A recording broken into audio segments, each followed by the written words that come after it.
지표가 다 있습니다. 그러니까 그때 투자를 하시면 돼요. 지표 중에. 어떻게 찾으면 되느냐? 보이는 것만 믿으면 돼요. 내신 성적 좋은. 재투자하지 마세요. 왜 그렇게 합니까? 그거를 배우셔야죠. 어디가 저점이고 어디가 고점인지. 한국은 10년 동안 박스 피었어요. 근데 거기서 깡통 차는 사람들이 왜 이렇게 많이 나오는 겁니까? 이는 마치 신의 계시처럼 주기적으로 나타난다. 왜 이런 현상이 발생할까? 그렇게만 먹고 팔아도 연간으로 보면 30에서 40%가 나온다. 어렵지 않다.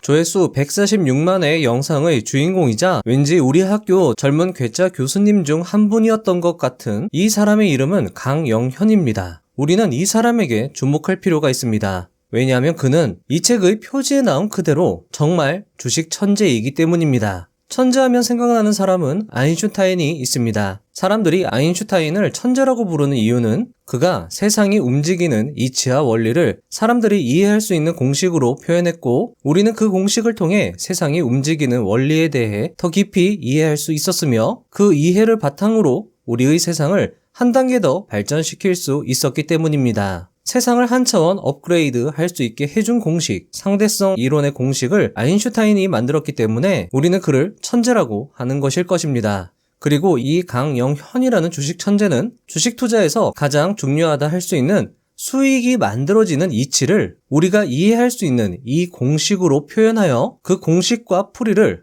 이 책에 담아냅니다. 강영현이라는 사람은 매크로 전문가로 유명세를 탔고, 이 책에도 매크로와 관련된 그의 천재적 식견이 담겨 있지만 이 책의 진가는 이 공식과 이 공식의 해석에 있다고 확신합니다. 저자는 책에서 주식 투자로 돈 버는 건 생각보다 쉽다고 말합니다. 상당히 간단한 문제인데 사람들은 그걸 굉장히 복잡하게 만든다며 한탄합니다. 그러면서 그는 시장이 주는 신의 계시와 같은 신호를 알아차리고 수익이 만들어지는 원리를 이해한다면 누구든지 주식 투자로 큰 돈을 쉽게 벌 수 있다고 강조하고 있습니다. 저는 이 책을 매수하시고 보유하시면서 두고두고 읽으실 것을 추천드립니다. 광고도 아니고 협찬도 아닙니다. 저는 이분과 일면식도 없습니다. 하지만 그럼에도 이 책을 추천하는 이유는 주식이라는 세계가 움직이는 원리와 수익이 만들어지는 원리를 이 책을 통해 여러분들이 깨달으시고 그것을 바탕으로 여러분들의 투자 수익을 한 차원 더 발전시켰으면 하는 바람 때문입니다. 따라서 오늘 영상의 관전 포인트는 수익 공식을 설명하는 6번의 내용과 그 공식을 바탕으로 결론을 도출하는 9번의 내용이 될 것입니다. 6번과 9번 내용이 오늘의 영상의 핵심이지만 이 책은 어느 하나도 버릴 것 없이 알차게 구성되어 있으므로 저자의 이야기를 차근차근 들려드리도록 하겠습니다. 이 영상이 책에 한참 못 미치는 수준이겠지만 책을 읽기 전의 최고의 예습 영상이 될 수 있도록 최선을 다해 말씀드려 보겠습니다. 그럼 영상 시작해 보도록 하겠습니다.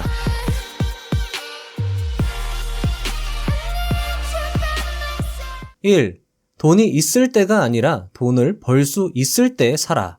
지난 15년 주식 중개인으로 일하면서 가장 안타까운 것 중 하나는 증권사를 찾아온 고객들 중 제대로 된 계획을 갖고 투자하는 사람들이 별로 없다는 것이다. 시장 상황이 돈을 벌 수 있을 때 찾아와야 하는데 보통은 본인 주머니에 돈이 생겼을 때 증권사를 찾아오는 경우가 많았다. 신기하게도 여윳돈이 생겼을 때는 이미 투자 자산들의 가격이 많이 폭등해 있는 경우가 많았다. 2. 시장 상황을 먼저 살피는 것부터 시작하라. 주식 투자는 시장이 허락해야만 돈을 벌 수 있다. 따라서 가장 먼저 시장 상황부터 파악해야 한다. 긴축이나 경기 침체같이 시장 여건이 좋지 않을 때 투자를 시작한다는 것은 출발부터 매우 어려운 상황에 처하게 되는 것을 의미한다. 지금 주식 투자로 돈을 벌기 괜찮은 시기입니까? 라고 시장에게 먼저 허락을 받는다고 생각하면 좋다. 그렇다면 시장은 언제 우리에게 수익을 허락할까? 그것에 대한 신의 계시와도 같은 시장의 허락 신호를 알아보도록 하자. 3. 시장 상황을 알려주는 보석 같은 지표, 환율. 환율은 시장의 분위기를 살피는 데 중요한 지표다. 환율이 하락할 때 주식시장은 상승한다. 많은 사람들이 환율이 오르면 수출이 늘고 실적이 좋아져서 주가는 상승할 것이라 생각한다. 하지만 실상은 그렇지 않은 경우가 많다. 왜냐하면 한국 환율이 글로벌 무역의 바로미터이기 때문이다. 세계 경제가 좋아지면 한국 수출부터 크게 늘어난다. 즉, 전 세계 경기가 호전되면 국내 수출이 증가하고 글로벌 투자자들의 한국 투자도 크게 증가한다. 따라서 환율 하락이 예상될 때 외국인의 국내 주식 매수가 늘어나게 되어 주가지수는 상승하는 경우가 많다. 환율이 상승하는 경우는 그 반대로 해석하면 된다. 자, 여러분들, 예전에 김영익 교수님도 이런 이야기를 했었습니다. 한국 수출 지표가 전 세계의 경기를 선반영하기 때문에 전 세계 투자자들이 한국 수출 지표만 발표되기를 기다린다고요. 우리나라 증시는 우리나라 경기보다 글로벌 경기에 더 많은 영향을 받는다는 논문도 있었기 때문에 글로벌 자금 유입으로 인한 환율 하락이 주가를 상승시킨다는 논리가 설득력이 있다고 보여집니다. 자, 이 자료는 제가 예전에도 한번 설명을 드렸었죠. 국내 증권시장에서 외국인 자금 이동, 결정 요인 분석, 금리와 환율을 중심으로라는 대외경제정책연구원의 논문입니다. 자, 여기서 제가 여러분들이 알아두시면 좋은 부분을 발췌를 해봤는데요. 자, 외국인들은 국내 주식에 투자할 때 글로벌 요인을 더 중요한 의사결정 요인으로 고려한다라고 되어 있습니다. 자, 그래서 한국의 통화 정책이 외국인들의 투자 자금 유입과 유출에 미치는 영향이 제한적이라는 거예요. 그러니까 한국의 국내의 금리나 한국의 상황보다는 글로벌 요인에 따라서 우리의 국내 주식 투자에 미치는 외국인들의 영향력이 좌우된다라는 거죠. 여기도 나오죠. 한국 금리보다는 미국 금리에 더 민감하게 반응하더라. 자, 요거 여러분들 연계해서 참고하시면 좋을 것 같아서 제가 한번 읽어봐 드렸습니다. 자, 그래서 환율과 관련된 저자의 이야기를 제가 한번 정리를 해봤거든요. 자, 요렇게 한 방으로 정리를 할 수 있을 것 같습니다. 자, 환율이 하락한다. 자, 글로벌 경기가 개선이 된다면요.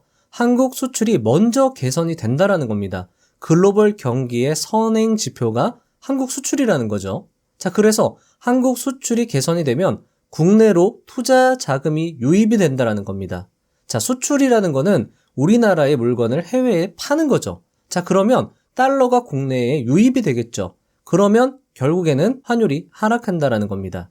따라서 환율이 하락한다, 환율이 하락하고 있다라는 건 글로벌 경기가 개선되고 있다, 좋은 상태다. 이렇게 여러분들이 이해하시면 좋겠죠. 자, 반대로 환율이 상승한다. 자, 이거는 글로벌 경기가 악화되면요. 한국의 수출이 먼저 악화되는 겁니다. 자, 수출이 악화된다면 국내의 달러 유입이 줄어들겠죠. 자, 줄어든 만큼 환율은 상승하는 겁니다. 그와 동시에 연계해서 국내의 투자금을 회수해 가는 거예요. 왜냐하면 글로벌 경기가 악화됐기 때문에 손이 쪼그라드는 거죠. 그것과 함께 주식시장이 하락한다라는 겁니다. 따라서 환율이 상승하고 있다라는 건 글로벌 경기가 악화되고 있다. 외국인 투자자들의 손이 오그라들고 있다. 그러면 주식시장은 하락하겠다. 이렇게 여러분들이 이해를 하시면 된다는 겁니다. 자, 예전에 제가 의사 출신의 투자자, 성윤유 투자자의 책을 소개해드리면서 그 책에도 이런 내용이 나와요. 내가 몇 가지 조심하는 경우가 있는데 바로 환율이 상승할 때는 나는 매우 조심하는 편이다. 이런 식으로 이야기를 했으니까요. 여러분들 환율 꼭 여러분들이 체크하시면서 환율이 상승 추세인지 하락 추세인지 살펴보시면 좋을 것 같습니다. 자, 환율 살펴보는 것도 쉬워요. 보시면은 시장 지표로 가셔가지고요. 요거 클릭하시면 됩니다. 1년치나 3년치로 보시면은 여러분들 환율이 상승 추세인지 하락 추세인지 알 수 있죠. 자, 보시면 여러분들 항상 추세로 보시면 됩니다. 추세라는 것은 고점과 고점, 저점과 저점을 연계해서 보시면 되거든요. 자, 저점과 저점이 지금 계속 올라가고 있으므로 환율은 상승 추세에 있다. 이렇게 생각하시면 되고요. 이 환율이 이 역사적 저항 라인을 뚫는다면 그때는 여러분들이 정말 좀 위험할 수 있겠다. 이런 식으로 생각을 하시면 됩니다. 자, 기술적 분석이 여러분들 주식 투자에만 적용이 되는 게 아니라요. 이렇게 환율 그리고 새 선물, 코인 이런 데 모두 다 적용이 되는, 그러니까 인간의 심리가 적용되는 분야에는 다 쓸 수 있는 게 기술적 분석이니까 그런 식으로 응용을 해보시는 것도 좋을 것 같습니다. 4. 신의 계시와 같은 징조, 금리와 실업률. 데이터를 살펴보면 경기 침체가 발생하기 전에 실업률은 최고점을 찍는다. 이는 마치 신의 계시처럼 주기적으로 나타난다. 왜 이런 현상이 발생할까? 그것은 연준이 금리를 내리고 올리는 것을 반복하기 때문이다. 1970년대 이후 50년 동안 8번의 경기 침체가 있었다. 그리고 코로나에 의한 경기 침체를 제외하면 전부 연준이 금리를 올리면서 시작된 것이었다. 따라서 결론은 매우 심플하다. 매크로 변화를 충분히 확인한 후에 투자하면 된다. 신의 계시와 같은 징조가 나타나기를 기다리고 있다가 그 징조가 관찰되면 과감하게 투자를 시작하는 것이다. 자, 여러분들. 저자가 이 신의 계시라고 강조한 부분이 참 인상 깊었습니다. 자, 어떤 분들은 너무 과한 표현이 아니냐고 말씀하실 수도 있겠지만 역사가 반복되지 않는다고 믿는 것이 정말 큰 손실로 연결된다라고 말한 존 템플턴 경의 이야기를 생각해 보았을 때 환율, 실업률, 금리 등 중요 지표 등을 여러분들이 고려하면서 투자하는 것이 도움이 분명히 될 것이라 생각이 됩니다. 자, 여러분들 이 부분은 책에 좀 더 자세히 나와 있습니다. 책의 다양한 지표와 함께 자료, 데이터 이런 것들이 저자의 이야기와 함께 버무려져 있으니까요. 여러분들이 책을 보시면서 조금 더 공부해 보시면 좋을 것 같습니다. 자, 그리고 강영현 님이 이런 말도 했어요. 자, 제일 먼저 어떤 책을 추천하냐 하면 이 책을 정말 추천한다라는 거예요. 브라질에 비가 내리면 스타벅스 주식을 사라. 그리고 이분이 잡다한 책들 다 버리고 이 책만 20년간 끼고 봤다라는 겁니다. 그리고 저는 요거를 8개월 전에 제가 이렇게 영상으로 소개를 해드린 적이 있었죠. 자, 거기서 보면 증시 상황에 따라서 주도하는 업종에 대해서 이야기를 해주는 부분이 있었고 그걸 말씀을 드리면 여러분들께 도움이 될 것 같아서 한번 가져와 봤습니다. 자, 보시면 공교롭게도 강세장의 후반 정점에 에너지 관련 업종이 주도한다라고 되어 있습니다. 2차 전지가 어떻게 보면 에너지와 관련된 이야기일 수도 있거든요. 왜냐하면 이 2차 전지라는 게 이제는 앞으로 휴대용 스마트폰, 자동차, 로봇, 드론 이런 모든 곳에 에너지원으로 쓰여지는 용기라고 할 수 있죠. 그런 용기에 해당하기 때문에 2차 전지주가 어떻게 보면 요 에너지와 관련된 업종이다 라고 해석할 수 있고요. 여기 보시면은 2차 전지와 관련해서는 원자재도 사실 관련성이 있고 화학과도 연관성이 있다라고 볼 수 있습니다. 자, 이 책이 2003년도 정말 예전에 쓰여진 책인데 아직도 회자되고 있고 이렇게 주식 전문가분들이 추천하는 걸 보면 이게 여러분들 그냥 넘길 게 아니라요. 계속 반복된다라는 겁니다. 자, 그러면 이제 우리는 어디에 초점을 맞춰야 되는 것인가? 자, 여러분 이건 참고만 하세요. 이제 다음 주도 업종은 의료나 필수 소비재가 될 수 있다라는 겁니다. 근데 최근에 여러분들 AI 의료 관련해가지고 관련 종목들이 조금 움직임이 있었거든요. 따라서 여러분들이 의료, AI와 관련된 의료 이런 것들에 여러분들이 좀 집중을 하시면 좋을 것 같고요. 자, 중반에는 공익사업이 뭐냐면요. 유틸리티 관련 주입니다. 뭐 예를 들면 한전, 뭐 가스공사 이런 종목들이 약세장의 중반에 주도 업종이 된다라는 겁니다. 자, 그리고 후반이 이제 금융, 소비순환재, 자동차 이런 것들이 이제 주도 업종으로 마지막 약세장의 후반을 장식하면서 그 다음 이제 운송, 기술, 자본재, 화학, 에너지 이런 식으로 계속 순환한다라는 거예요. 반복이 된다라는 거죠. 그래서 여러분들이 요 표를 머릿속에 암기하시고 계속 반복적으로 써먹으라는 겁니다. 어떻게 보면 저자가 주식 투자 왜 너무 쉬운데 왜 이렇게 복잡하게 하느냐라는 것도 이렇게 반복되는 걸 우리가 무시해버리고 투자를 하니까 그런 것일 수 있거든요. 자, 요 표 여러분들이 그냥 넘기지 마시고 예의주시 하셨다가 활용하시면 좋을 것 같습니다. 그렇다고 여러분들 너무 맹신하는 거는 좋지 않다라는 것 꼭 명심하시면 좋을 것 같습니다. 5. 가치도 시장이 인정해줘야 가치 있다. 내가 아무리 가치 있다고 생각해도 시장이 인정해주지 않으면 말짱꽝이다. 그래서 시장이 관심도 없는 주식을 사면서 가치 투자라고 추켜 세우는 것은 매우 불합리하다. 그냥 주식을 못하는 것이다. 결론적으로 시장이 가치를 인정해줄 수 있는 종목을 매수하는 것이 중요하다. 따라서 개개인의 분석력, 통찰력도 중요하지만 시장을 관찰하는 능력이 더 중요한 자질이라고 볼 수 있다. 시장을 이해하기에 앞서 투자자 본인이 어떤 입장으로 시장을 대하는지에 관해 고민해 보길 바란다. 자, 여러분들, 개개인의 분석력과 통찰력이 이 관찰하는 능력보다 덜 중요하느냐라는 건 가치를 여러분들이 판단할 때, 그러니까 밸류에이션이라는 걸 할 때 이 개개인의 분석력과 통찰력이 매우 중요한 요소로 작용을 하는데 가치라는 것도 시장이 인정해줘야 가치 있는 것이기 때문에 이런 것도 중요하지만 그냥 시장을 들여다보는 그 능력도 매우 중요하다라는 겁니다. 시장을 들여다보는 게 여러분들 어렵지 않죠. 그냥 국내 증시 들어가서 코스피의 차트를 살펴보는 겁니다. 이런 식으로 코스피가 어떻게 움직이고 있는지 매일매일 확인해보고 예전에는 비슷한 상황, 금리나 환율이 비슷했을 때 코스피는 어떻게 움직였는지 그런 식으로 여러분들이 체크하시는 게 중요할 수 있다라는 거죠. 부자의 성 카페에 제가 예전에 올렸던 글인데요.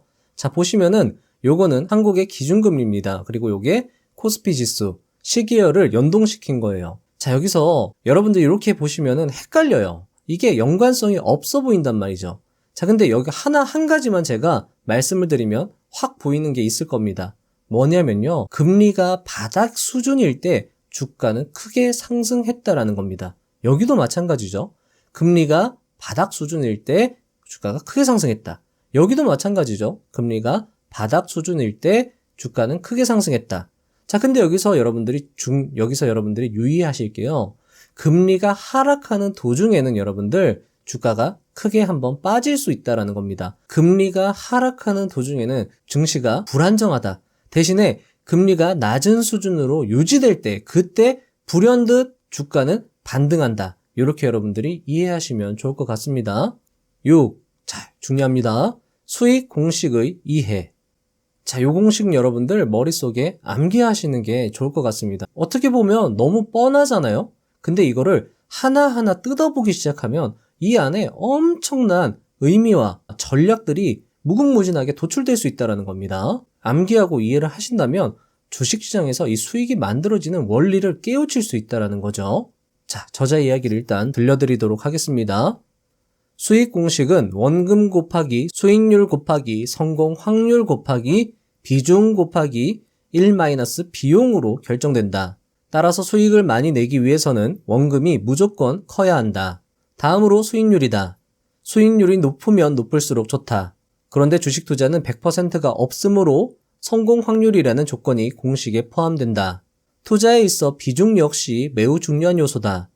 아무리 원금이 많아도 비중을 실지 못하면 소용이 없다. 100% 수익이 나는 것을 5%만 들고 있다면 전체적으로 수익률은 5%밖에 되지 않는다. 마지막으로 별것 아닌 것 같지만 비용을 줄이는 것도 매우 중요하다. 증권사 수수료는 공짜라고 해도 뒤에 붙는 0.22%의 세금이 무시할 수 없다. 게다가 잦은 매매로 0.22%가 반복될 경우 매우 큰 눈덩이 효과를 발생시킨다.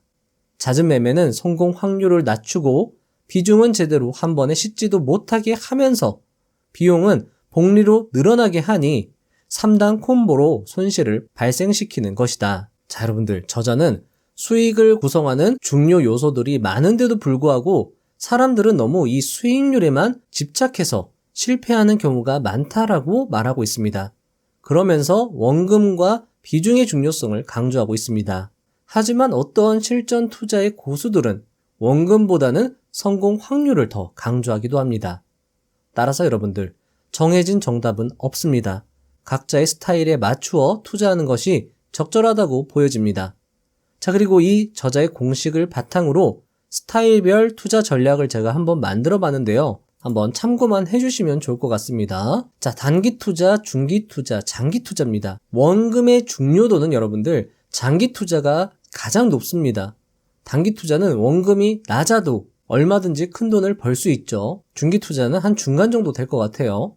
자, 수익률의 중요도는 중기 투자가 가장 높습니다. 사실 단기 투자는 수익률이 그렇게 중요하지 않아요. 0.5%, 하루에 1%만 먹어도 단기 투자는 정말 훌륭한 수익률이라 할 수 있거든요.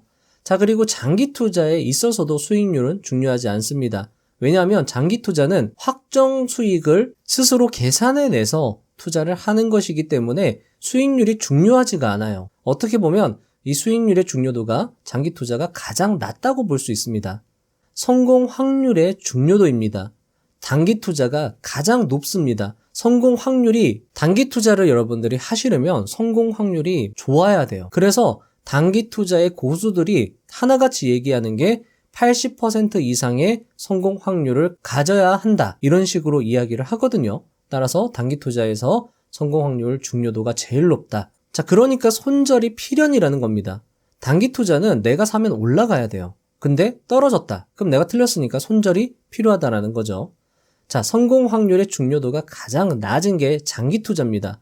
왜냐하면 장기 투자는 자연 상승을 기대하기 때문이죠. 장기 투자의 기본 원칙은 이겁니다. 자본주의, 주식시장은 어차피 우상향하기 때문에, 결국에는 우상향하기 때문에 투자를 하는 것이다. 이거거든요. 시장 상황에 장기 투자는 연연하지 않습니다. 그래서 물타기가 가능한 거예요. 왜냐? 어차피 올라갈 거니까. 그런 조건으로 장기 투자자들은 투자를 하는 거죠. 자, 비중의 중요도입니다. 비중의 중요도는 사실 다 높아요. 근데 장기 투자는 낮습니다. 왜냐하면 이 장기 투자가 불확실성이 가장 높기 때문이에요. 자, 그러면 여러분들이 이렇게 생각할 수 있어요. 아니, 확정 수익 아니냐, 자연 상승을 기대하는 것 아니냐, 그러면 확실성이 높은 것 아니냐라고 생각하실 수 있는데요. 자, 이 확정 수익이라는 것도 자연 상승을 기대한다라는 것도 개개인의 판단에 불과합니다. 시장은 어떻게 될지 몰라요. 장기 투자라고 하면 1년, 2년, 3년인데 1년, 2년, 3년 내에 내가 투자한 기업이 부도가 날지, 상장 폐지가 될지, CEO가 횡령을 할지 아무도 모르는 거예요. 그러니까 장기 투자는 분산이 필수적이라는 겁니다. 그래서 비중의 중요도가 높지 않아요. 왜냐하면 장기 투자는 분산해야 되니까. 자, 하지만 단기 투자나 중기 투자는 비중을 실을 수 있습니다. 그래서 비중의 중요도가 높다라고 제가 이렇게 써놨고요. 자, 비용 감소의 노력 중요도는요. 장기 투자와 중기 투자는 필연적으로 낮을 수밖에 없어요. 왜냐하면 장기 투자나 중기 투자는 잦은 매매를 하지 않기 때문이죠. 그냥 한번 넣어놓고 쭉 기다리는 겁니다. 하지만 단기 투자는 매매를 자주 할 수 있기 때문에 비용 감소 노력이 중요하다는 거예요. 상대적 효용성입니다. 이 투자 방법들이 여러분들 어떤 것이 맞다 틀리다 라는 게 아니라 상대적으로 효용성이 다르다라는 거예요. 시장 상황에 따라서. 보통 일반적으로 약세장에서는 단기 투자의 효용성이 높습니다. 왜냐하면 중기 투자나 시장 상황이 안 좋으면 수익을 내기가 어려워요. 하지만 단기 투자는 수익을 낼 수 있습니다.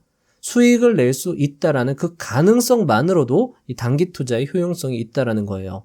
자, 중기 투자는 강세장에서 수익을 극대화할 수 있습니다. 하지만 장기 투자는요, 시장 상황을 무시할 수 있습니다. 왜죠? 어차피 올라갈 걸 가정하고 있기 때문에. 그래서 시장 상황을 무시할 수 있는 거예요. 자, 기본 철학입니다. 단기 투자는 원금이 적으니까 실력으로 승부하는 거예요. 매우 높은 성공 확률을 보여줘야 합니다. 자, 중기 투자 같은 경우에는 단기 투자와 장기 투자의 어떤 중간자적 투자 입장이에요. 추세를 따른다, 추세를 믿는다. 그런 의미에서 중기 투자의 철학이 이 추세에 있다라고 보는 겁니다. 단기 투자는요, 추세를 활용하기가 어려워요. 추세가 형성되려면 시간이 필요하기 때문이죠. 자, 장기 투자자의 기본 철학은 이겁니다. 나는 돈이 많으니까 안전하게 가겠다. 최대한 안전하게 가겠다. 이게 장기 투자의 철학이라는 거죠. 자, 여러분들이 이렇게 말씀하실 수도 있어요. 아니, 돈이 적어도 장기 투자로 얼마든지 돈을 벌 수 있다.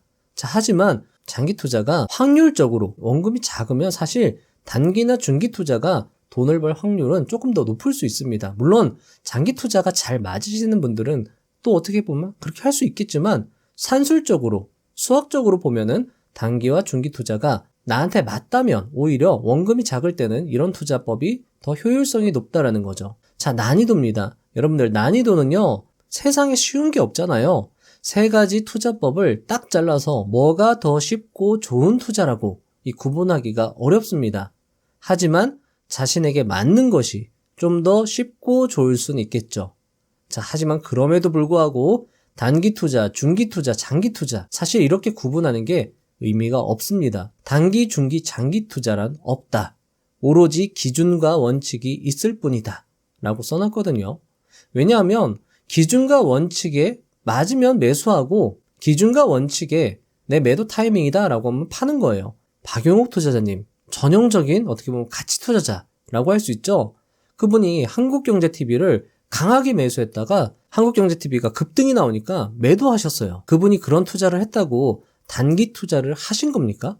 아니에요. 그분은 단기 투자를 한 게 아니라요, 자신의 기준과 원칙에 맞게 투자를 했을 뿐입니다. 그런 의미에서 단기, 중기, 장기 투자는 의미가 별로 없다라는 거죠. 자, 그냥 요거는 제가 이 공식을 이런 식으로 생각해 보는 것도 좋겠다라고 해서 이렇게 공식의 이해도를 높이기 위해서 이렇게 표로 만들어 드린 거고요. 책을 읽어보시면서 공식을 저자가 어떻게 풀어서 설명하는지 보시면은 참 좋을 것 같습니다. 저는 이 공식이 참신했어요. 그리고 저자의 내공이 그리고 경험이 담겨있는 공식이라고 생각이 들었습니다. 자, 계속하겠습니다.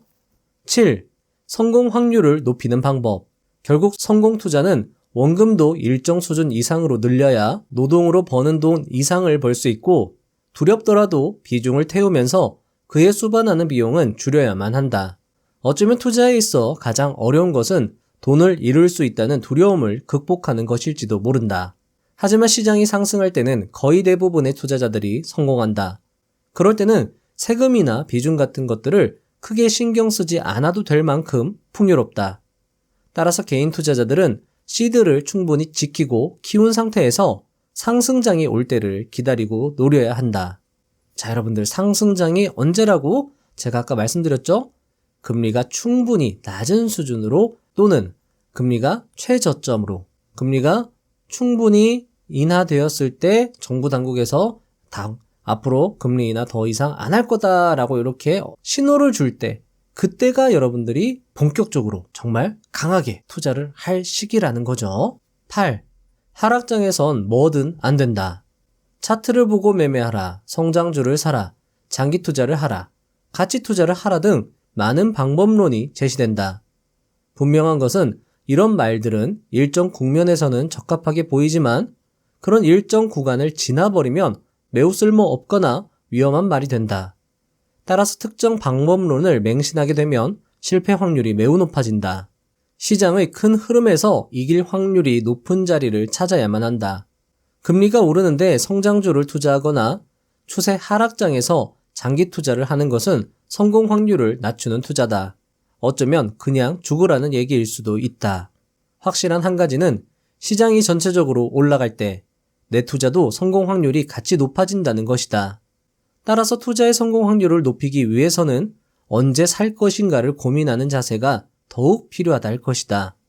충분히 조사하지 않고 매매를 하거나 시장이 매우 불안정할 때 매매 방법론을 통해 극복하려고 한다면 매우 위험할 수 있다. 9. 자, 여러분들 여기 중요합니다. 가장 중요하다고 할 수 있어요. 의외의 성공 전략, 매매 횟수를 줄여라. 주식 투자에 있어 매매 횟수를 줄이는 전략은 여러모로 이득이 많다. 어쩌면 매매 횟수를 줄이는 것이 수익을 극대화할 수 있는 핵심일지도 모르겠다. 만약 내가 주식 투자에서 90%의 확률로 성공할 수 있다고 가정해보자. 이 정도면 주식을 아주 잘하는 사람이다. 하지만 90%의 확률로 연속적인 투자를 이어나갈 때의 확률을 계산해본다면 그 확률은 0의 값에 수렴한다. 자, 이것도 여러분들 엑셀로 계산하면 좀 더 쉽게 이해가 될 수 있거든요. 자, 만약에 0.9, 90%의 확률로 투자에 성공할 수 있는데 그 투자를 계속 반복한다, 연속적으로 반복한다 라고 하면 그 확률은 어떻게 되느냐 계산을 해보면요. 자, 여기다가 자, 이렇게 해서 수식을 만들고 자, 이렇게 해서 이거를 쭉 내려볼게요. 쭉 내려보겠습니다. 쭉. 자, 그러면 어떻게 되나요? 자, 뒤에 이렇게 0으로 수렴이 되는데 조금 놀라운 게 뭐냐면요. 투자를 28번째 되면 이렇게 0으로 완전히 수렴해 버린다라는 거예요. 그러니까 확률적으로 아무리 투자를 잘하는 사람도 연속적으로 계속 투자를 이어간다면 한 28번째에서 30번째 되면은 성공할 확률이 0이 된다라는 거죠. 계속하겠습니다. 즉, 아무리 높은 승률을 자랑하는 사람도 잦은 매매를 지속할 경우 수익을 보기 어렵다는 것이다. 결국 매매 횟수를 줄이는 것이 수익 확률을 높일 수 있는 지름길이라는 것이다. 매매 횟수를 줄이는 것의 이점은 이것뿐이 아니다. 매매 횟수를 줄인다면 매매에 수반되는 0.22%의 세금도 아낄 수 있다. 또한 매매 횟수가 적은 만큼 한 번의 투자에 비중을 실을 수 있으므로 수익 확률은 더 크게 늘어난다. 이것이 끝이 아니다. 매매 횟수를 줄인다는 말은 오랜 기간 물려 있을 수 있어야 한다는 말과 같고, 그러려면 매수한 종목에 확신이 있어야 한다는 말과도 같다. 즉, 매매 횟수를 줄인다는 이야기는 종목에 확신이 있다는 이야기와도 같은 말이다. 자, 여러분들 지금 저자가 매우 중요한 이야기를 해준 건데요. 자, 이런 내용들이 저자의 천재성을 엿볼 수 있다라고 볼 수 있습니다. 자, 앞에서 저자가 수익 공식을 언급했죠. 자, 수익은 원금 곱하기 수익률 곱하기 성공 확률 곱하기 비중 곱하기 1 비용. 자, 여기서 여러분들이 매매 횟수를 줄인다면 똑같은 투자를 해도 이 성공 확률이 높아지죠. 비중을 올릴 수 있죠. 비용이 감소되니까 이 값이 또 높아진다라는 겁니다. 자, 이 세 가지 값들이 곱하기로 늘어난다라는 거예요. 자, 그러면 똑같은 투자를 해도 엄청난 수익의 차이를 볼 수 있다는 겁니다. 매매 횟수만 줄여도 말이죠. 자, 수익의 조건값 5개 중에서 3개를 확실히 챙겨갈 수 있는 게 바로 매매 횟수를 줄이는 겁니다. 자, 그러면 여러분들이 이렇게 생각하실 수도 있어요. 단기 투자를 나는 하는데 매매 횟수를 줄이는 게 어렵다. 이렇게 이야기를 하실 수 있는데요. 자, 전혀 그렇지 않습니다. 오히려 투자의 대가들도 이렇게 이야기를 하고 있습니다. 오전에 수익이 나면 오후는 매매를 자제하라고 그렇게 이야기를 하잖아요. 이게 뭐죠? 달리 말하면 매매 횟수를 줄이라고 하는 거예요. 그런 조언들이 이 단기 투자의 고수들 책에서 많이 언급되어 있습니다. 그런 것만 봐도 이 공식, 이 매매 횟수를 줄이는 것이 정말 큰 효용을 보여준다라는 거예요. 그러니까 이 투자의 대가들, 단기 투자의 고수들은 단지 이렇게만 이야기를 해준 겁니다. 경험상 이렇게 이야기를 한 건데 그거를 이 저자가 이 공식으로 증명을 한 거예요. 그래서 이 공식이 천재적이라는 겁니다. 그리고 여러분들 실제로 투자를 해보시면 아시겠지만요.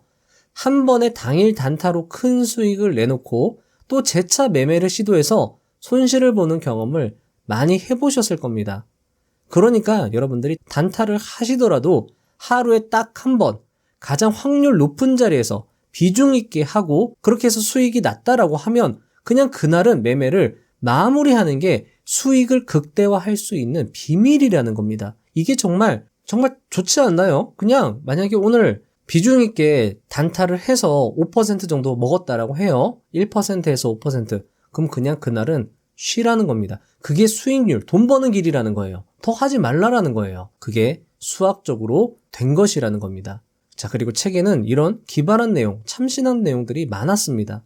따라서 여러분들 책을 읽어보시면요. 재미도 있고요. 신기하기도 하고요. 유익하기도 하고요. 자, 그렇게 한번 책을 경험해 보셨으면 좋겠습니다. 10. 투자는 어렵지 않다. 투자를 어렵게 생각하면 끝도 없다. 기준을 어디에 두어야 하는가에 대해서도 각자의 생각이 있을 것이다. 그 생각이 무엇이든 주식은 돈을 벌기 위해서 하는 것이다. 따라서 실속 있는 방법으로 사고하고 행동해야 한다. 많은 사람들이 조금 매수한 종목은 급등하고 많이 매수한 종목은 횡보하거나 하락하는 것을 경험한다.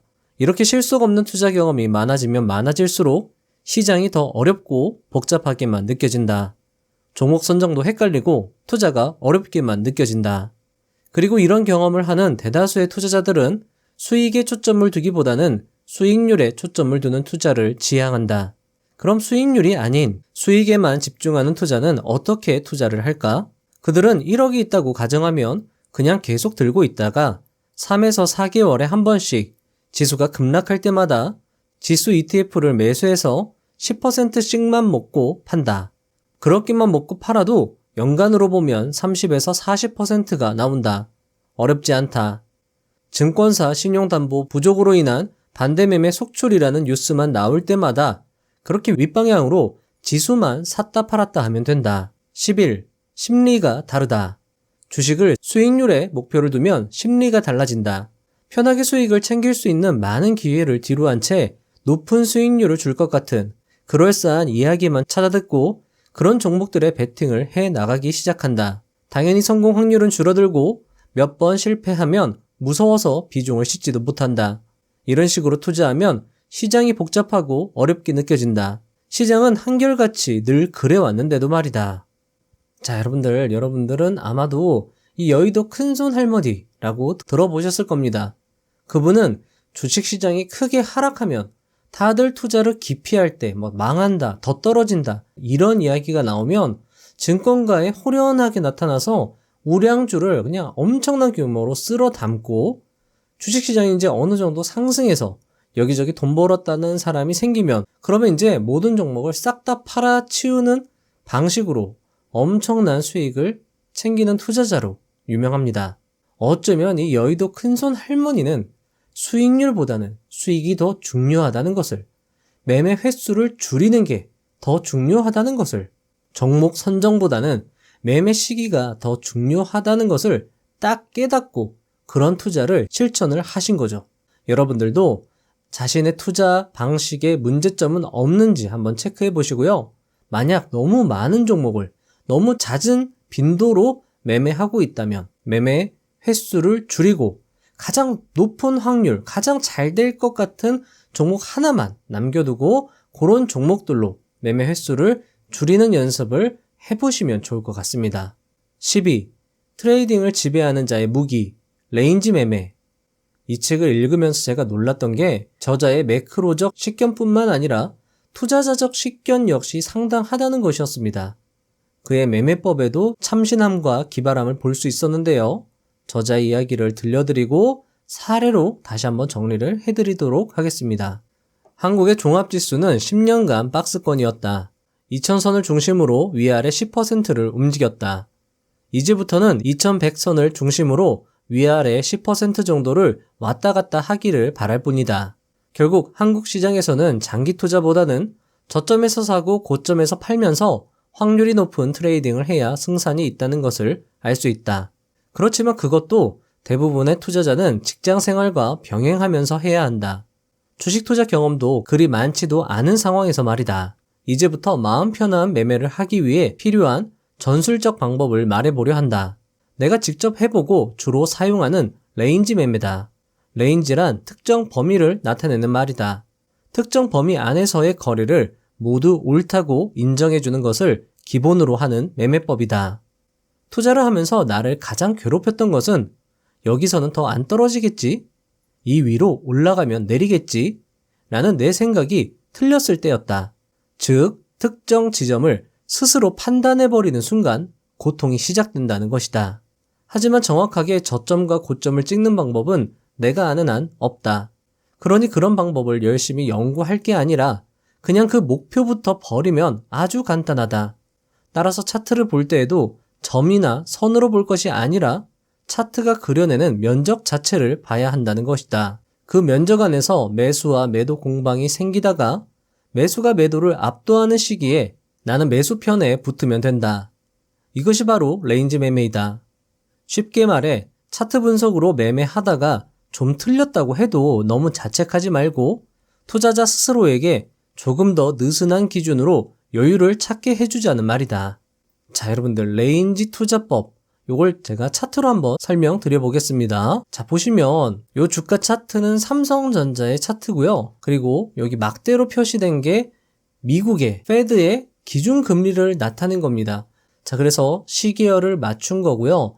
자, 여러분들 저자가 뭐라고 말했죠? 금리가 충분히 낮을 때 매수하고 금리를 높이기 시작할 때 매도하라라고 이야기를 했잖아요. 자, 그러면 금리가 낮을 때 지금 주가가 크게 한번 빠지고 나서 바닥을 찍고 상승을 했잖아요. 그러면 이 부분을 레인지로 보는 겁니다. 범위를 설정하는 거죠. 그래서 나는 이 범위에 있을 때, 주가가 이 범위에 있을 때는 강력하게 매수하겠다라고 결심을 하고 요때 강력하게 매수를 하는 겁니다. 그리고 언제 매도를 하느냐? 뒤에도 나오지만 10에서 15% 정도 먹으면 빠져나오는 거예요. 또는 금리가 인상될 때, 한국 금리가 아니라 미국 기준금리가 인상될 때 그때를 기준으로 파는 겁니다. 이렇게 레인지를 정해서 이때 되면 그냥 매도하는 거예요. 대략적인 가격대, 저점이라고 생각되는 매수 시점에서는 매수만 하고요. 그리고 대략 수익, 아까도 말씀드렸죠? 10에서 15% 정도만 되면 적절하게 매도를 하는 방법입니다. 자, 이 매매법에 대해서 조금 첨언을 하자면요. 스탠 와인스타인, 천장팅, 마크 미너빈이 강조했던 200일 이평선 위의 주가가 위치하면서도 볼린저 밴드 하단선의 주가가 닿을 때 그때를 계략적 매수 범위로 설정을 하는 것입니다. 그래서 그 범위 내에서 움직이면 자신이 틀리지 않았다고 생각을 하는 거죠. 그리고 그 범위 안에서 급등을 하든 급락을 하든 신경 쓰지 않는 것입니다. 자, 여기도 보시면 볼린저 밴드 하단을 찍었을 때 요때 매수하면 적절한 타이밍이, 좋은 타이밍이 될 수 있는 거죠. 그리고 200일 이동평균선이라고 하면 이 보라색 선이거든요. 보라색 선이 우상향할 때, 그리고 주가가 이 위로 올라탈 때 가장 사실 강력하게 매수 타이밍으로 볼 수 있는 건 요 지점이 되겠습니다. 우상향하면서도 주가가 위에 위치하고 있고 볼린저 밴드 하단에 주가가 닿았을 때 이때를 여러분들이 적절하게 범위로 설정해서 투자를 진행하는 거죠. 자, 하지만 중요한 건 이렇게 시장 상황이라는 겁니다. 금리가 충분히 낮을 때 매수해야 성공 확률이 매우 높아진다라고 저자가 강조했죠. 저자는 정해진 매수 범위에서 충분히 비중 있게 매수하고 주가가 레인지를 벗어나서 상승하면 그냥 자신이 설정한 매도 기준 범위에 도달할 때까지 기다리는 투자를 한다고 저서를 통해서 밝히고 있습니다. 어떤 분들은 계좌 인증도 하지 않은 투자자의 매매법이라고 조금은 의구심이 든다고 말씀하실 수도 있는데요. 사실 이 매매법은 이미 검증된 투자법에 해당합니다. 이 매매법을 자주 구사한 투자 대가가 바로 니콜라스 다비스입니다. 그는 평범한 무용수에서 투자 대가 반열에 이름을 올린 특이한 투자 대가라고 할 수 있는데요. 사람들은 그의 매매법을 박스 이론이라고 불렀습니다. 즉, 박스권 내에서 매수하고 박스권 내에서 매도하는 전략을 구사한 건데요. 예를 들면 이렇습니다. 박스권이 이렇게 움직이다가 이렇게 다시 움직이고 이렇게 다시 움직이고 박스권이 점차적으로 높아질 때, 그리고 그 박스권의 상단을 뚫을 때 매수하고요. 박스권의 하단을 뚫을 때 매도하는 그 전략을 니콜라스 다비스가 사용을 한 거고요. 저자가 그것을 응용해서 시장 상황과 병합해서 우리들에게 설명해 준 거죠. 저자도 이 방법으로 큰 돈을 만졌다고 저서에서 밝히기도 했습니다. 자, 간혹 외국인 투자법이 국내엔 적용되기 힘들다고 말씀하시는 분들도 있는데요. 저자의 투자법은 어쩌면 그런 의구심을 해소할 수 있는 케이스라고 생각이 됩니다. 책에는 레인지 매매에 대한 디테일한 이야기가 수록되어 있으니까요. 꼭 여러분들 이 레인지 매매법을 사용하시고 싶으신 분들은 책을 통해서 좀 더 공부해 보시고 활용해 보시면 좋을 것 같습니다. 그리고 책에는 구글 트렌드를 통해서 매도 시점을 예측하는 기법을 소개하는데요. 역시나 참고해 볼 만하고요. 역시나 기발하다고 생각이 됩니다. 13. 주도주란. 주도산업이란 시장을 멱살을 잡아서 끌어올릴 수 있을 정도의 산업 섹터를 말한다. 대한민국을 먹여 살리는 중이거나 그럴 것으로 예상되는 것에 투자자가 몰리면서 주가가 높이 올라가는 주식을 말하는 것이다. 여의도에서도 투자자들이 그쪽으로 몰려들어 베팅하고 지속적으로 시세를 분출하는 것이 주도주다. 지수가 빠질 때 올라가는 종목은 주도주라 할 수 없다. 이것은 틈새 시장이다. 장이 빠질 때는 인버스가 주도주다. 올라갈 때는 지수가 올라가는 것보다 더 많이 올라가고 다른 종목이 빠질 때 지수 자체를 들어 올릴 힘을 가진 주식들을 주도주라고 할 수 있다. 14. 실패하지 않기 위해서라도 주도주를 알아야 한다. 주도주는 시장이 상승할 때면 늘 나타난다. 그리고 주도주는 단기간에 빠르게 주가가 상승하는 특징이 있다. 급등하는 모습을 보이는, 어쩌면 다소 위험해 보이는 주도주를 이야기하는 이유가 뭘까? 투자 성공 확률과 수익률이 가장 높기 때문이다. 막상 투자를 해보면 주도주가 가장 안전한 느낌을 받는다. 그렇기 때문에 비중을 크게 실을 수 있다. 자, 여러분들, 수익은 원금 곱하기 수익률 곱하기 성공 확률 곱하기 비중 곱하기 1 마이너스 비용이라고 말씀을 드렸습니다. 자, 그리고 주도주에 투자할 경우에는 성공 확률과 이 수익률이 정말 높다라고 이야기를 했죠. 자, 그리고 위험해 보이지만 막상 해보면 의외로 안전하기 때문에 비중을 높게 실을 수 있습니다. 자, 게다가 주도주 하나에 잘 투자해서 매매 횟수를 줄일 수 있다면 이 조건값 중에 4개를 다 챙겨갈 수 있는 거예요. 원금은 사실 어떻게 할 수 있는 그런 변수가 아니잖아요. 물론 여러분들 원금도 늘릴 수 있습니다. 어떻게 늘리죠? 레버리지, 빚을 내서 원금을 늘릴 수도 있죠. 자, 일단은 이 5가지 조건 중에서 4가지나 챙길 수 있는 게 주도주 투자라는 겁니다. 사실 원금이라는 거는 변수가 되기가 조금 애매하기 때문에 어떻게 보면 가장 완벽한 투자라고 할 수 있는 거예요. 이 주도주 투자가. 자, 주도주와 관련해서 저자의 이야기를 계속 들어보겠습니다. 15. 주식의 묘미는 주도주에 있다. 주식 투자 방식은 매우 다양하다. 가치 투자도 좋고 장기 투자도 좋고 배당주 투자도 좋다. 하지만 뭐니 해도 최고의 투자는 주도주 투자라고 할 수 있다. 주식시장이 상승세를 타는데 내가 산 종목이 안 오르는 것만큼 속상한 것이 없다. 하지만 주도주에 투자한다면 안정적이면서도 높은 수익을 거둘 수 있다. 그렇다면 어떻게 하면 주도주를 알아볼 수 있을까? 주도주의 제1조건은 바로 시대정신이다. 시대를 앞서 가자는 말이 아니라 그 시대의 지배적인 시대정신이 무엇인가를 찾아보자는 것이다. 세상이 굴러가는 이치, 그 안에 시대정신이 어떤 것인가를 파악해야 한다. 결국 그쪽에 많은 사회적 자본이 투자되고 비용이 지출되면서 수많은 기회가 창출되기 때문이다. 16. 주도주 선택 팁. 경험상 주도주를 끌고 가는 대장주를 놓치는 경우가 많다. 미리 준비하고 대비하고 있었던 종목이 주도주가 된다면 큰 수익을 거둘 수 있겠지만 그러기가 쉽지 않다. 하지만 방법은 있다. 대장이 움직이면 후발이 따라가게 되어 있다. 늦으면 그렇게라도 시작하면 된다. 자, 저자는 매출액과 영업이익 기준으로 특히나 증가 추세에 있는 미래의 이익이 늘어날 것으로 예상되는, 그러니까 현재 매출액과 영업이익이 안 좋아도 괜찮습니다. 미래의 이익이 늘어날 것이라고 예상되는 종목이 주도주가 될 확률이 높다라고 책에서 강조를 하고 있습니다. 그리고 여기서 강조드리고 싶은 것이 바로 이 캔슬림 투자법입니다. 기술적 투자의 대가 윌리엄 오닐부터 시작해서 전미투자 챔피언인 데이비드 라이언, 마크 미너비니, 그 투자 대가들이 모두 하나같이 강조한 투자 기법, 종목 선정 방법이 바로 이 캔슬림이라는 겁니다. 그리고 이 캔슬림 투자 기법이 곧 주도주를 가려내는 가장 검증된 방법이라고 할 수 있습니다. 자, 캔슬림은 이렇게 구성이 됩니다.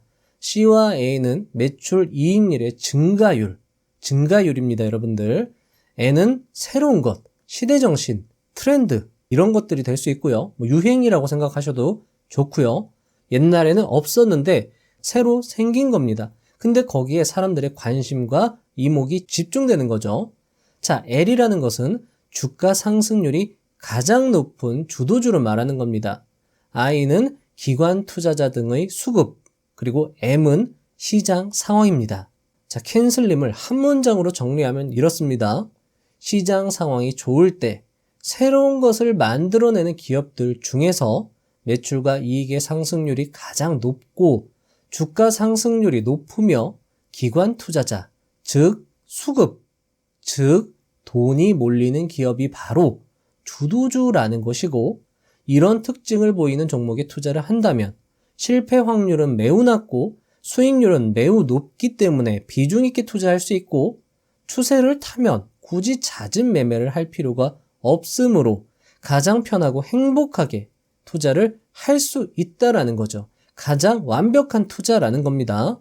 자, 그리고 이런 주도주가 보이는 가장 큰 차트상의 특징이 바로 200일 이동평균선이 우상향한다라는 겁니다. 지금 현재 시장을 주도하는 종목들의 200일 이평선을 보시면요, 우상향한 이후로 오랜 기간 정말 높은 수준으로 주가가 상승하는 걸, 추세를 타면서 이 상승하는 걸 볼 수 있습니다. 그리고 지금까지 읽었던 성장주 투자로 크게 성공한 고수들의 책을 읽어보면 대부분 캔슬림을 이야기하고 있습니다. 국내 투자자도 마찬가지예요. 따라서 현재 시장을 주도하려고 하는 종목을 찾기 위해서는 캔슬림과 200일 이동평균선을 잘 활용하는 게 필요하다고 할 수 있습니다. 그리고 오늘 저자가 강조한 투자법을 모두 총망라한 것이 결국에 이 캔슬림이라는 거죠. 17. 버는 것, 지키는 것.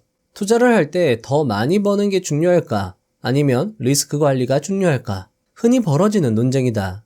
나의 경우 주식을 경험하면서 많은 수익도 내보고 전 재산을 잃어보기도 했지만 정말 중요한 건 잃지 않는 투자를 하는 것이다. 리스크 관리를 하는 사람은 너무 고점이라 생각하면 팔려고 할 테고 그럼 고점을 못 먹고 미리 팔아버릴 가능성이 매우 크다. 반면 리스크 관리를 안 하는 사람은 급락을 피하지 못할 가능성이 매우 크다. 정리하면 리스크 관리를 하는 고점을 놓친 사람은 돈을 불릴 확률이 높지만, 즉 수익을 볼 확률이 높지만 리스크 관리를 하지 않는 고점을 노리는 사람은 돈을 잃을 확률이 높다. 이 말만 기억하라. 잃지 않기 위해 기를 쓰는 것이 큰 수익을 내려 덤비는 것보다 훨씬 더 산술적으로 유익하다는 것이다. 따라서 먹었을 때 잘 파는 것이 맞다. 리스크 관리를 못한다고 하는 것은 훌륭한 투자자가 되는데 치명적 결격 사유가 된다는 걸 잊어서는 안 된다. 투자의 고수들 역시 이런 말을 많이 합니다. 수익 줄 때 팔아라. 마음속에 조금만 더라는 욕심이 일어나면 팔아라. 투자에서 가장 중요한 것은 리스크 관리이므로 투자 비중을 철저히 지켜라. 이런 것들이죠. 워렌 버핏의 잃지 않는 것을 투자의 제1원칙으로 삼으라는 말 이미 유명합니다. 자, 그런데 참 이 재밌는 게 뭐냐면요. 리스크 관리가 가장 중요함에도 이런 내용은 책 맨 뒤에 위치합니다. 그렇다라는 건 정말 중요하지만 정말 이 식상하고 사람들이 싫어하는 이야기라는 거죠. 자, 하지만 투자의 변별력, 투자 실력과 수익의 차이는 이런 곳에서 생겨나기 마련입니다.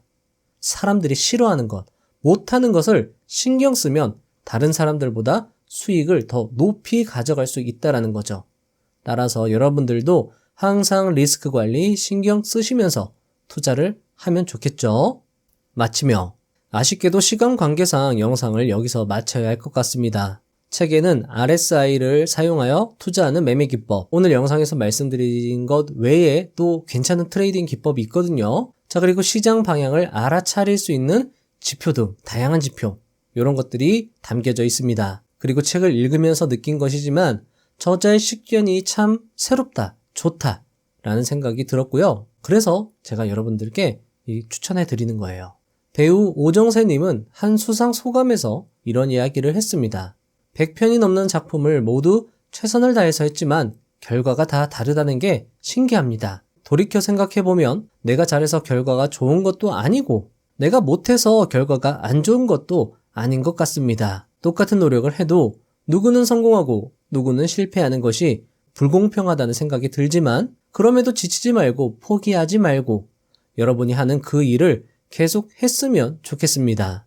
자책하지 마십시오. 여러분들의 탓이 아닙니다. 그냥 계속 하다 보면 평소와 똑같이 했는데 그동안 받지 못했던 위로와 보상이 여러분들을 찾아갈 것입니다. 여러분들도 곧 반드시 여러분들만의 보상을 받을 것입니다. 라고 이야기를 했습니다. 김승호 회장님은 끈기와 기계만 있다면 불가능은 없다라고 이야기를 했고요. 마크 미너비니는 1분의 결과가 몇 년간의 노력을 보상한다. 포기하지 마라. 라고 이야기를 했습니다. 아마 지금까지 들려드린 이야기, 먼 나라 이야기라고 느껴지실지도 모르겠습니다. 아니야, 난 안 돼. 그냥 포기할까? 난 왜 안 될까? 라고 무의식적으로 생각할지도 모르겠습니다. 하지만 제 생각은 다릅니다. 이 긴 영상을 끝까지 지금 제 목소리를 듣고 있는 끝까지 포기하지 않고 이 영상을 보고 듣고 계신 여러분들이라면 이미 여러분들은 반은 성공하신 겁니다. 왜냐하면 여러분들은 성공의 가장 큰 자질 중에 하나인 끈기를 보유하셨기 때문입니다. 이 긴 영상을 정말 끝까지 시청하시느라 수고 많으셨습니다. 그 수고가 모이고 모여 여러분들에게 큰 보상으로 돌아갈 것이라고 믿습니다. 그리고 저도 그 길을 함께 가겠습니다.